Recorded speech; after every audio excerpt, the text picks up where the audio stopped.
Real fact tax की पहली video में आपका स्वागत है। अप्रैल महीना 2026 क्यों है इतना ज्यादा गर्म? क्या कुछ धरती पे बदलाव होने वाले हैं या फिर वातावरण हमें कोई सिग्नल दे रहा है?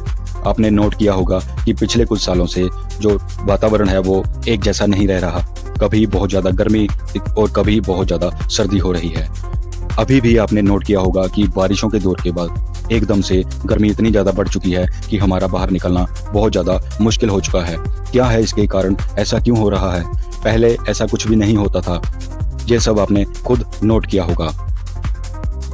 जंगल और पेड़ जो इस दुनिया का वजूद है, जिसकी वजह से हम खुलकर सांस ले पाते हैं, लेकिन धीरे धीरे इंसान अपने लालच के चलते या फैसिलिटी पाने के चक्कर में इन जंगलों को काटता जा रहा है। धीरे धीरे जंगल की कमी, पेड़ों की कमी बढ़ने लग चुकी है, जो कि कहीं ना कहीं हमारे वातावरण के ऊपर प्रभाव डाल रही है। इन पेड़ों को काटकर बनाई जा रही हैं सड़कें, कहीं चल रहे हैं रेलवे के प्रोजेक्ट, लेकिन हम अपने स्वार्थ की खातर बना रहे हैं कहीं बिल्डिंगें और सारे ही जंगल का नाश कर रहे हैं। इसी तरह हमारे भारत में भी यही सब चल रहा है। आपने ये भी देखा होगा कि अभी रात पहले जैसी ठंडी नहीं रही।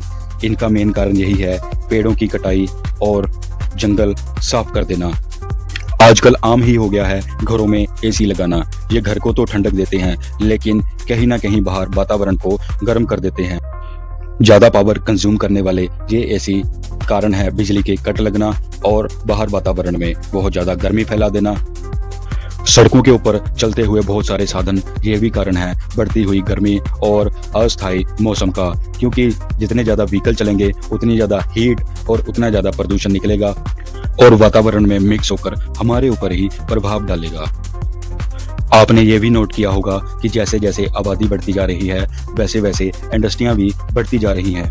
ये भी मेन कारण है प्रदूषण का और मौसम के इस तरह बदलने का, क्योंकि जितनी ज़्यादा इंडस्ट्री होगी उतना ज़्यादा धुआं निकलेगा और वो भी सारा वातावरण में मिलकर हम सबको नुकसान पहुंचाएगा। अभी तो हमें ये सब चीज़ें फील नहीं हो रही है, लेकिन आने वाले समय में हमें पता लग जाएगा।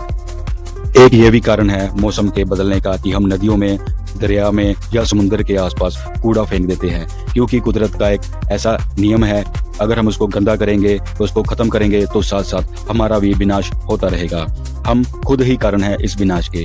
आने वाले समय में आपको ये सब चीजें पता चलेंगी कि हमने खुद अपने हाथों से ये कंडे बोए थे।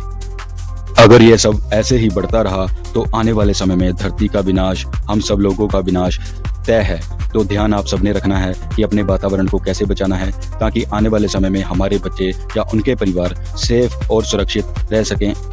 फिलहाल आपको क्या करना चाहिए? दोपहर को 12 बजे से शाम के 4 बजे तक घर से बाहर कम निकले, क्योंकि अगर आप ज्यादा बेवजह निकलोगे तो हो सकता है हीट वेव का शिकार हो जाओ। उसके बाद पक्षियों के लिए छत पर खाना और पानी लगातार रखते रहें। जैसे हम गर्मी नहीं सहन कर पाते, वैसे वो बेजुबान भी गर्मी का असर कहीं ना कहीं फील करते होंगे, इसलिए आपको उनकी मदद सबसे पहले करनी है। इन दिनों में आप नारियल पानी, नींबू पानी, जूस, गन्ने का रस, ORS घोल और पानी ज्यादा से ज्यादा इस्तेमाल करें, ताकि आपकी बॉडी डिहाइड्रेट ना हो। आज के लिए इतना ही। मिलते हैं कल को नई वीडियो, नए फैक्ट के साथ।